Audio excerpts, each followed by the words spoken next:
और यहाँ मुझे मारने आ गई। मैं पिशाचिनी हूँ। मुझे पता चल गया है कि तेरे पास वो जादुई मंत्र है। मुझे वो जादुई मंत्र बता।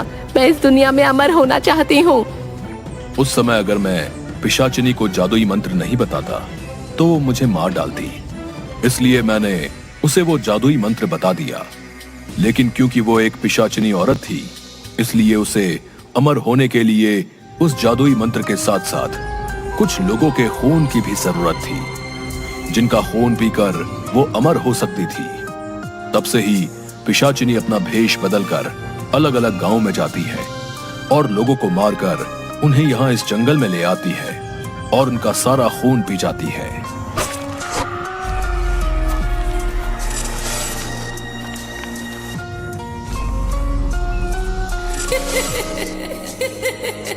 तीन आंखों वाले आदमी की ये बात सुनकर दंग रह जाता है।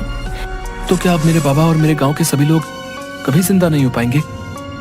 बेटा, जिंदा हो सकते हैं, लेकिन इसके लिए तुम्हें एक कठिन राह से गुजरना होगा।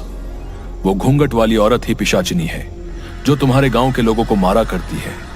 अब बस उसे कुछ ही लोगों के खून की जरूरत है, जिसके बाद वो उस जादुई मंत्र से अमर हो जाएगी।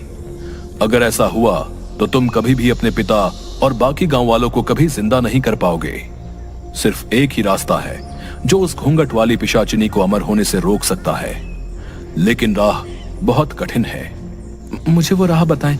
मैं अपने बाबा और गांव वालों को फिर से जिंदा करना चाहता हूँ। बताएं मुझे क्या करना होगा। तभी वो तीन आंख वाला आदमी पप्पू को एक जल का लोटा देता है।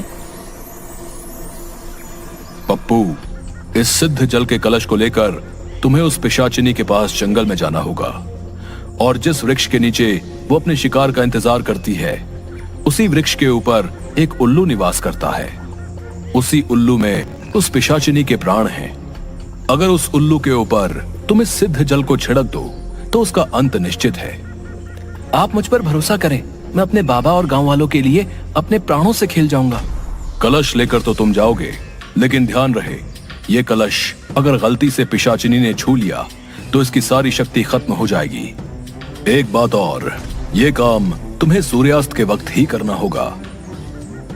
अगर उस पहर से पहले तुम काम न कर पाए तो रात होते ही उल्लू वहां से उड़ जाएगा। उसके बाद उसका पता लगा पाना बहुत मुश्किल होगा। आपकी कही सब बातों का मैं ध्यान रखूंगा। अब आप मुझे आज्ञा दें। तुम अपने कार्य में कामयाब होकर लौटो। सभी का आशीर्वाद तुम्हारे साथ है।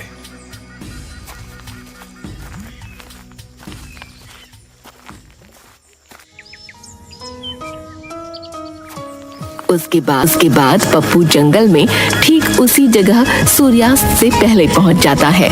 मैं उस पिशाचिनी को किस तरह इस पेड़ के नीचे से हटाऊं?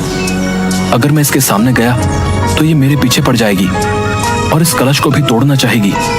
हे भगवान, मेरी मदद करो। तभी उसके सामने उसकी गाय गौरी, जिसको पिशाचिनी ने मार दिया होता है, वो आ जाती है।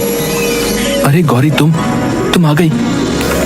हाँ पप्पू, मैं तुम्हारी मदद करने आई हूँ। अब मैं तुम्हारा रूप लेकर पिशाचिनी के सामने जाऊंगी, जिससे वो मेरे पीछे भागेगी।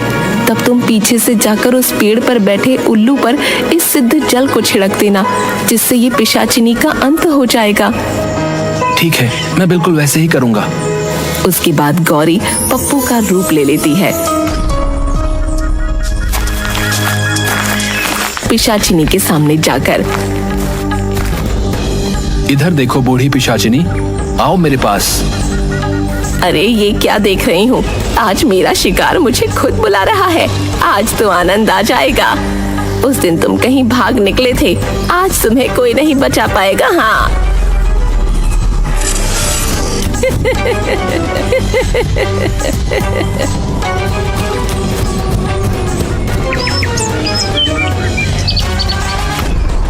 सूर्यास्त होने ही वाला है। यही वक्त है जब मुझे उस उल्लू पर जल छिड़ककर इस पिशाचिनी का अंत करना होगा। पप्पू झट से उस पेड़ पर चढ़ जाता है और देखता है कि एक बहुत भयानक सा उल्लू पेड़ की डाल पर बैठा हुआ है। पप्पू कलश से जल उस पर छिड़क देता है, जिससे उल्लू जलकर खाक हो जाता है।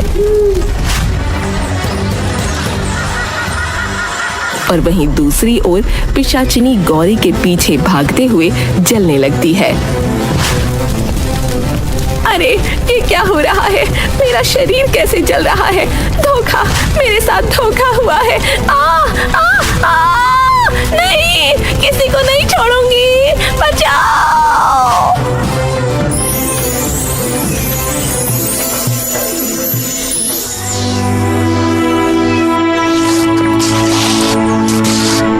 धन्यवाद ईश्वर, मैं इस राक्षसी का अंत करने में सफल हुआ। उसके खत्म होते ही पप्पू के बाबा और सभी गांव वाले उस 3 आंख वाले आदमी के साथ वहां आते हैं, जिन्हें देखकर पप्पू बहुत खुश हो जाता है। अरे बाबा, आप जिंदा हो गए। मेरे प्यारे बाबा, देखो मैं आपको अपने पास फिर से ले आया। हाँ मेरे बच्चे, देख मैं तेरे पास आ गया हूँ। वाह पप्पू, तुम सच में बहुत बहादुर और साहसी हो। तुमने उस पिशाचिनी घूंघट वाली बुढ़िया को हमेशा के लिए मुक्त कर दिया है। अब वो बहुत दूर जा चुकी है। अब तुम्हारा गांव शापित नहीं रहा बेटा। अब किसी भी गांव वाले की मौत नहीं होगी और ये सब तुम्हारे ही कारण हो पाया है। ये सुनकर वापस जिंदा हुए सारे गांव वाले भी पप्पू का धन्यवाद करने लगते हैं।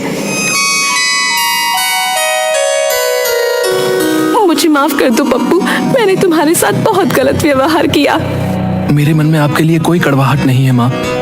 देखो पिताजी अब हमारे साथ हैं, हम सब अब साथ रहेंगे। अरे वाह बेटा, तुमने जो हमारे लिए किया वो कोई नहीं कर सकता था। तुम वाकई ही हमारे गांव के नायाब हीरे हो। हाँ, हम तो तुम्हें पाकर